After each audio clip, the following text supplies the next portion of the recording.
is Jamal Rahman. I'm Imam at the Interfaith Community Sanctuary. This place, our house of worship, is unique in the sense that it is a historical site. The oldest wooden frame house of worship in Seattle. It was built in 1890. But what is particularly unique is that in this house of worship, we have what you might call the new emerging congregants, different kinds of congregants. So for example, there's one type of congregant like me. I'm a Muslim.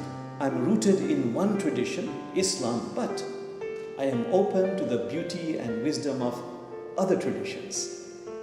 And this, I find, as people who practice this also find, that this waters my own traditions. So for me, insights and practices from other traditions waters my Islamic roots, makes me a more developed Muslim and a more complete human being, which is why we say interfaith is not about conversion, it is about completion.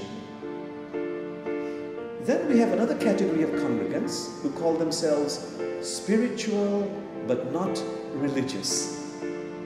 You know, in a mystical sense, they're like bees collecting nectar from different flowers.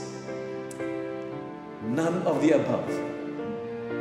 Spiritual, but having a sort of a background of distrust of or not fully satisfied with religious institutions, because religious institutions, in their opinion, have become too focused on recruitment and fundraising. They would like to focus more on spiritual practices.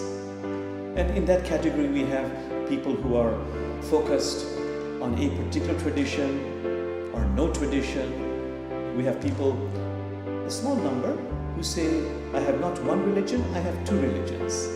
A major and a minor, one main religion and a minor one. And these help me to understand the mysteries of life, gives me spiritual practices to become a developed human being. Then we have another type of congregant, you might say secular humanists, atheists, agnostics.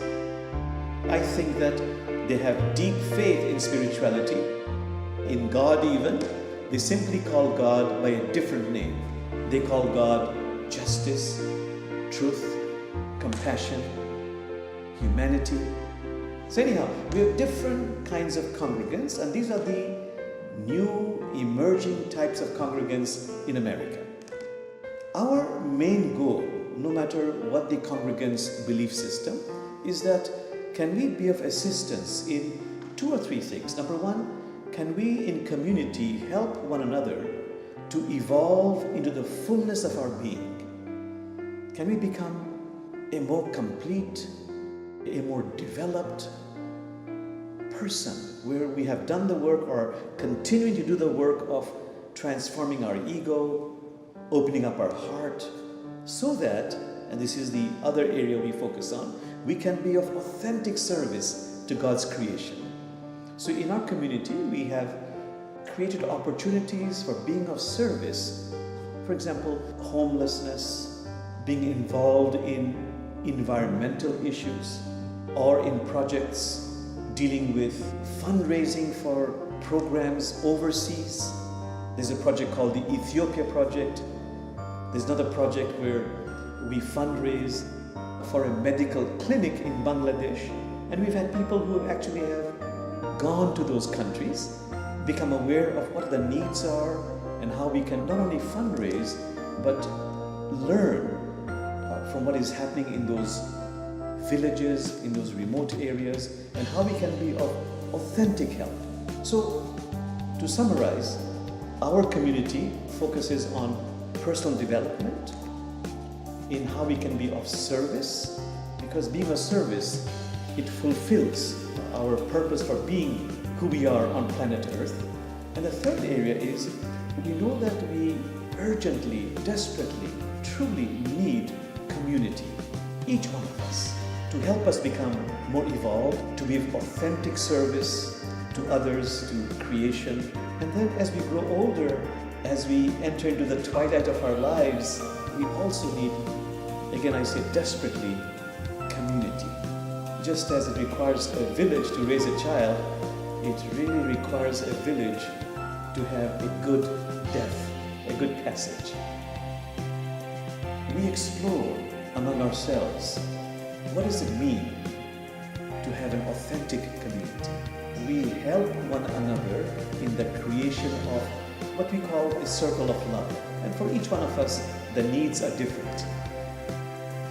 What is emerging, and this also is a reflection of what is happening, we think globally, there is a realization that true community transcends tribal affiliations. As the great sages say from different traditions, authentic community is based not so much on outer similarities, but on inner similarities. And when we are focusing on inner similarities, when we have that higher state of consciousness, the inner similarities transcends our culture, our race, ethnicity, religion, and what really matters is kinship of spirit. In our house of worship, we also have a number of classes for personal development, to learn about other traditions, classes on death and dying, classes on how can we truly be of service, classes on how we can make our house of worship more green. And we find that sometimes we don't need experts. Members of our congregants are the experts. We are teachers and students alike. This small house of worship is very, very active. Our worship services are every Sunday. They vary. Every Sunday we have different speakers. I'm a minister here. I have another colleague, Reverend Karen Lindquist. We are both senior ministers. And then we have a number of associate ministers from different religions. So in our Sunday services, we have a variety of different kinds of worship services, including the Divine Feminine. We're very proud also of Peace Camp. Gretchen, who is the initiator of that, and with collaboration with many members of our house of worship, she has established a camp for children and introduced diversity, both in the counselors and in the children who attend. Because we know that the best way to overcome polarization is to have diversity and have interaction among the diverse people who are both counselors and the students. And in that interaction, there's a sharing of stories, there's laughter, there's music, there is learning, and this builds the foundation for creating that authentic, diverse community, which only exists when there is, I repeat, interaction between the diverse groups.